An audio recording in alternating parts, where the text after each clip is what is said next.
साथियों नमस्कार, जोहार, आदाब, सत श्री अकाल। एग्जाम फाइटर नंबर 1 पर आप सभी का हार्दिक स्वागत है। साथियों, झारखंड हाईकोर्ट से झारखंड की सरकार यानी हेमंत सोरेन की सरकार को बड़ा झटका लगा है। जो एक साथ 22 एग्जाम को रद्द करने का निर्णय लिया गया था झारखंड सरकार के कैबिनेट के द्वारा, उस पर हाईकोर्ट ने रोक लगा दी है। जी हाँ, हाईकोर्ट ने स्टे ऑर्डर जारी कर दिया है। जेपीएससी और जेएसएससी के सभी चयनित अधिकारियों को नौकरी पर वापस जाने का आदेश दिया है, उसकी नौकरी बनी रहेगी।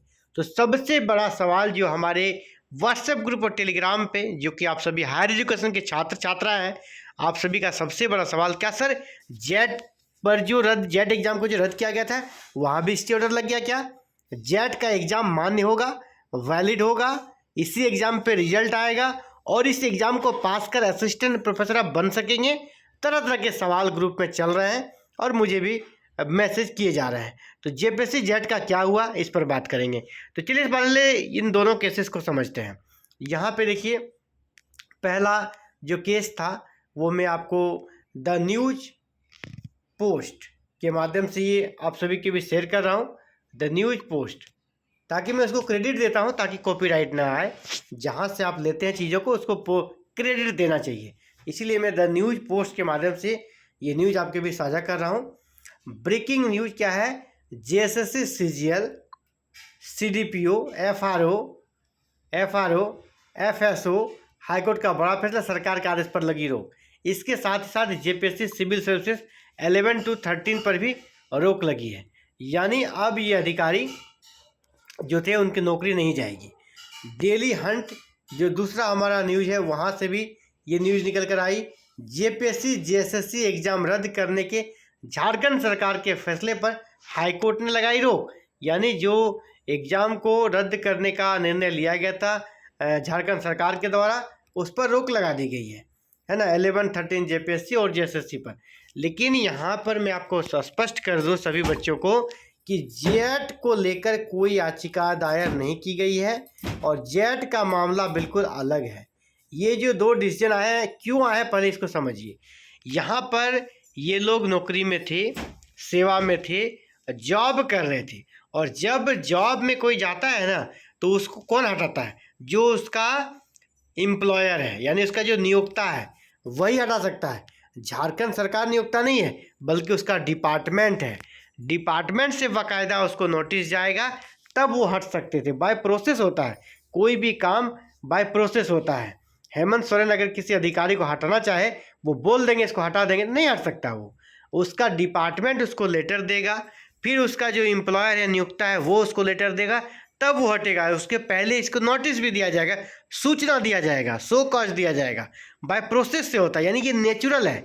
जो नेचुरल प्रोसेस है उसका उल्लंघन हुआ था। जो कोर्ट ने कहा है उसको समझिए। कोर्ट ने कहा कि इनको जो नौकरी से निकाला गया है यह प्राकृतिक न्याय यानी प्रिंसिपल्स ऑफ नेचुरल जस्टिस के सिद्धांत के बिल्कुल खिलाफ है। चयनित उम्मीदवारों के अधिकारों की रक्षा के लिए उसके पक्ष में निर्णय दिया गया, क्योंकि बिना उचित प्रक्रिया अपनाए सफल अभ्यर्थियों को नौकरी से नहीं हटा सकता। उचित प्रक्रिया क्या थी? झारखंड कैबिनेट में डिसीजन लिया जाता, फिर लेटर संबंधित डिपार्टमेंट का जाता, संबंधित डिपार्टमेंट फिर डिस्ट्रिक्ट लेवल पे लेटर लगता, डिस्ट्रिक्ट से फिर वहाँ पे उसको टर्मिनेट किया जाता। लेकिन ऐसा कुछ भी नहीं किया गया। और दूसरी बात, कोर्ट में प्रमुखता से बातों को रखी नहीं गई। ठीक है, वो चलिए, वो जो चीज़ें थी। अब आते हैं जेट पर। तो जेट का केस यहाँ पे क्यों मैच नहीं करता साथियों? जेट में कोई भी है ना नेचुरल प्रिंसिपल्स का वायलेंस नहीं है। इनको लगा कि जेट के एग्ज़ाम में धांधली हुई है, तो जेट के एग्ज़ाम को रद्द कर दिया। अभी जैसे यूजीसी नेट के एग्ज़ाम को 3 विषयों का रद्द किया गया था ना, वहाँ पर भी वही है। लगा आयोग को लगा, ठीक है, सरकार को लगा तो रद्द कर दिया। अभी यहाँ किसी का रिजल्ट भी नहीं आया था, किसी का रिजल्ट आया नहीं था। यहाँ कोई जैसे उसमें था गवर्नमेंट एम्प्लॉय को हटाने का प्रोसेस है कि आप उसको नौकरी से नहीं हटा सकते बिना शो कॉज दिए, बिना डिपार्टमेंटल। यहाँ तो एग्ज़ाम है ना, जेट क्या है, एक पात्रता परीक्षा है। तो यहाँ पर वो केस स्टेबल नहीं होगा, यहाँ पर उस केस का स्टेबलिटमेंट नहीं हो पाएगा। यानी दोनों बिल्कुल अलग अलग नेचर का केस बन जाता है। जेट हमारा एक पात्रता परीक्षा, यहाँ किसी को नियुक्त करके जॉब पे नहीं दिया गया है और ना ही रिजल्ट आया है, इसलिए जेट रद्द किया गया था, तो आज भी रद्द है और आगे भी रद्द ही रहेगा। क्यों कैंसिल ही रहेगा? क्योंकि सरकार ने इसे कैंसिल किया है। अब सरकार तो अपने स्तर से करेगी नहीं, सरकार अपने स्तर से करेगी क्या? फिर से नहीं, रद्द नहीं मानेंगी तो खेल हो जाएगा ना, वो संभव है नहीं।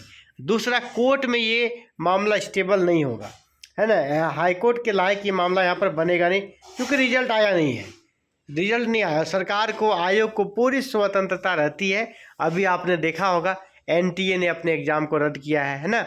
अभी यूजीसी नेट के 3 विषयों का एग्ज़ाम रद्द हुआ है, तो ये उनका आयोग का बिल्कुल स्वतंत्र अधिकार होता है, उस पर कोर्ट कुछ नहीं करेगी। ये मामला कोर्ट में नहीं टिकेगा। यानी जेट आपका रद्द किया गया था और आगे भी रद्द ही रहेगा, इसका री एग्ज़ाम लिया जाएगा। अब री एग्ज़ाम का आप वेट कीजिए, री एग्ज़ाम जेपीएससी या जेएसएसयू जिसके भी माध्यम से लिया जाएगा, लेकिन री एग्ज़ाम लिया जाएगा, ठीक है। आप सभी जो भी डाउट है, आप सभी जो कमेंट कर रहे हैं सुबह से, आप सभी निश्चिंत रहें कि जेट के लिए ये निर्णय नहीं है, ये निर्णय है जेएसएससी, सीजीएल और जेपीएससी के अधिकारियों के लिए, जिनकी नियुक्ति यहाँ कर सकते 6 महीने साल भर हो चुकी थी। तो चलिए साथियों, फिलहाल इस वीडियो में इतना ही बात करेंगे। जल्द मिलते हैं एक नई वीडियो में नए अपडेट के साथ। इसी प्रकार अगर आपको भी आगे के अपडेट को जानना है विद इन टाइम फ्रेमवर्क में, तो चैनल को सब्सक्राइब कर लीजिएगा, बेल आइकन को प्रेस करके ऑल बटन को भी जरूर क्लिक कीजिएगा और चैनल पर नए को सब्सक्राइब कर लीजिएगा। वीडियो पसंद आए से इसे लाइक कर लीजिएगा। Thank you. जय हिंद, जय भारत, जय झारखंड।